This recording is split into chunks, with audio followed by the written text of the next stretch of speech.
18 जुलाई 2022 जोधपुर का लूणी थाना क्षेत्र सुबह के 8 बज रहे थे। दो भाई बहन अपनी जिंदगी की नई शुरुआत के लिए घर से निकले थे, लेकिन चंद मिनटों में ही सड़कों पे 200 मीटर तक घसीटती हुई लाशें मिली। ये हादसा था या कत्ल का खूनी खेल? आज हम खोलेंगे इस कहानी की परतें, जहां प्यार, धोखा और सुपारी किलिंग ने दो जिंदगियों को निगल लिया। वीडियो को अंत तक जरूर देखिए, क्योंकि आखिर में खुलासा होगा कि कातिल कोई और नहीं, अपने घर का ही था। 28 साल का रमेश पटेल अपने गाँव सर से अपनी मौसेरी बहन कविता को बाइक पर बैठा के जोधपुर ले जा रहा था। कविता का पटवारी पद पर सिलेक्शन हुआ था। आज से उसकी ट्रेनिंग शुरू होने वाली थी। कविता 2009 से अपनी मौसी के घर पे रहती थी। रमेश उसका बड़ा भाई और उसका गाइड और उसका टीचर था। दोनों ने साथ में पढ़ाई की और साथ में ही सपने देखे। रमेश खुद का सिलेक्शन ग्राम विकास अधिकारी में हुआ था। घर में खुशी का माहौल था। दोनों भाई बहन गाँव से 2 किलोमीटर दूर बाहर निकले ही थे कि सामने से ही एक तेज रफ्तार एसयूवी ने उन दोनों को टक्कर मार दी। बाइक सड़क पर घसीटती गई 200 मीटर तक, और जब तक लोग पहुंचे रमेश और कविता दोनों अपना दम तोड़ चुके थे।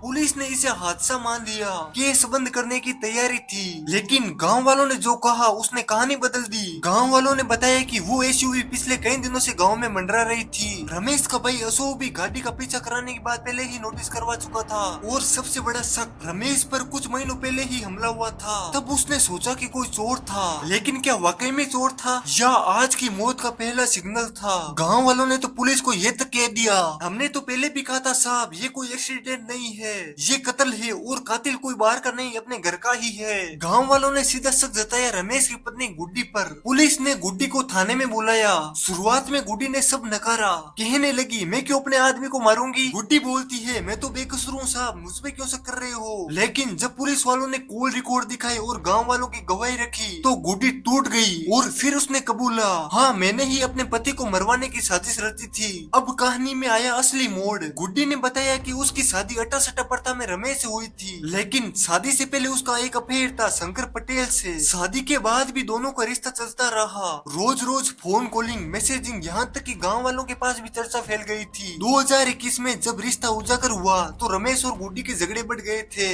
रमेश ने गुड्डी को समझाया, लेकिन वो मानने को तैयार नहीं थी। गुड्डी कहती है अगर मैं अपनी शादी तोड़ती हूँ तो मेरे भाई की भी शादी टूट जाएगी, इसलिए मैंने अपना रास्ता ही बदल दिया, मैंने अपने पति को रास्ते से हटा दिया। गुड्डी ने अपने बॉयफ्रेंड शंकर को कहा अब मेरे पति को खत्म कर दो। शंकर ने रमेश माली नाम के शख्स को सुपारी दी। रमेश माली ने दिल्ली से एक पुरानी एसयूवी खरीदी ताकि गाड़ी ट्रेस ना हो सके, और फिर साहिल पटेल और राकेश के साथ मिलकर प्लानिंग शुरू की। 1 महीने तक गाँव के चक्कर लगाए गए। गुड्डी घर से पल पल की खबर देती थी, आज निकलेगा, इस रास्ते से जाएगा।